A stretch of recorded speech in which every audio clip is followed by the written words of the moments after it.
and gentlemen, it's been 2 weeks since Barack Obama took office.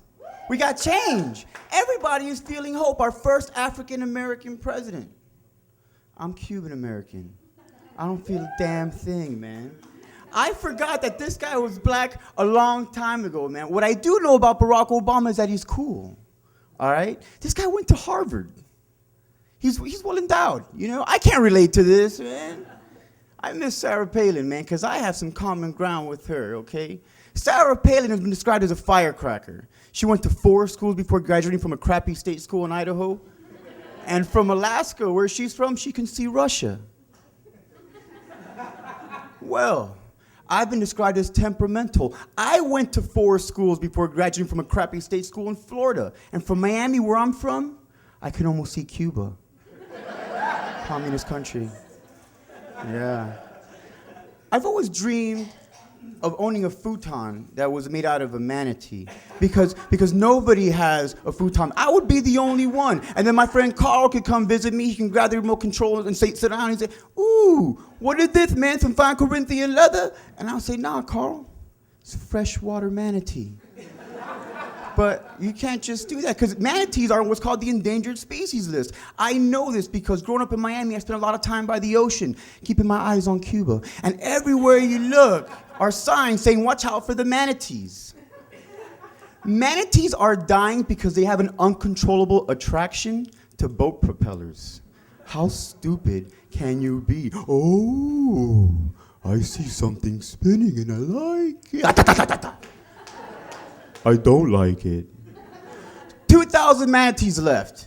Only one of me. I'm not on the list. How you get on that list? I mean, I'm not swimming into boat propellers, but I've had unprotected sex in LA. Somebody help me out. Look out for me, man. Turning into my dad, and I always said that wouldn't happen. You know, my dad is a very simple man, okay? And nothing makes him happier than exposing his testicles. I mean, look, he picks up, he shows them, here you go, you know?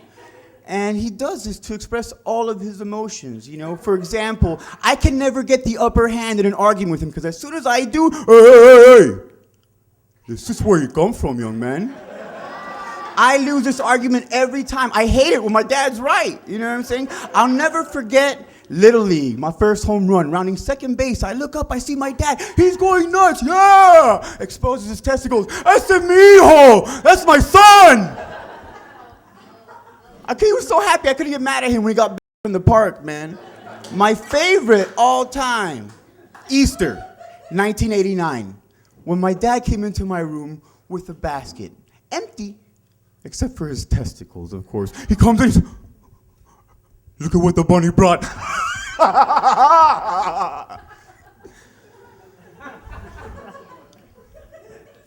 My mother left my father, surprise, surprise. But he's got a live-in girlfriend for the first time since they divorced, you know, and he makes her sleep in the upstairs guest bedroom because a man needs his space, but breakfast doesn't happen by itself. What kind of woman would deal with this, right? I'll tell you who. Her name is Carrie, and I met her on Christmas Day this past year. I went to visit my dad. I knock on the door. She opens it. Gets 1 inch away from my face. Would you like a Denver omelet, Alex? I have ham, and I have onions and green peppers, and I have ham, and I can make you a Denver omelet? No, where's my dad? But it's your favorite. I've never had a Denver omelet, but I used to make them for you when you were a kid, and you loved them. I've never met you before. I go into my dad's room. Dad, I met your girlfriend. Oh, you met Gotti? Are you hungry? Because I can have her make you a Denver. Gotti! Denver omelet. No, Dad, she already offered. I don't need it, you know? So, get past that. Merry Christmas, Dad. I got you something. Oh, no, Alex, you don't have to do that. You're broke. No. This gift is special. It comes from the heart. Where'd I put it? Show him my testicles. Merry Christmas, Dad.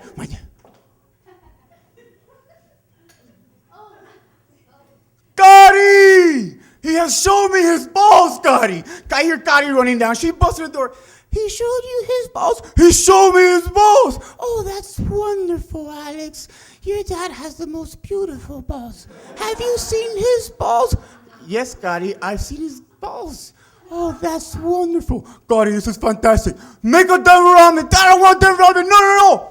Gotti, Denver omelet. My son is home.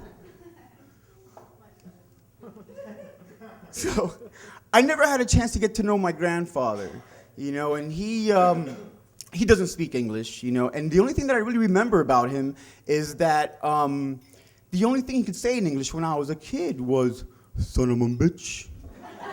But he would use it, verb, adjective, noun, doesn't matter. Like the way that Smurfs use the word Smurf. Son of a bitch. You go to Dunkin' Donuts. Which one, sir? Son of a bitch. He was happy to see you. Oh, son of a bitch, He's still alive, so I had a chance to spend some time with him too over the holidays. And I took him to the doctor. We sit down, and he strikes up a conversation with the woman next to him. In Spanish, of course. And I overhear her ask him, hey, what are you doing here? He's like, well, tuve una operación y me trasplantaron el pene. Translation, I had an operation. They transplanted my penis. He goes on and on about the procedure and how now he was really happy because it was finally black. She bought the entire thing. She bought it. When the doctor finally called her in, it was her turn. He whispered something to her ear. She giggled, wrote down her phone number, and gave him a kiss. This guy just leans back in his chair, folds his arm, doesn't say anything about the conversation. But he looks at me and he says, son of a bitch. Thanks a lot, guys. I'm Alex Ansolega.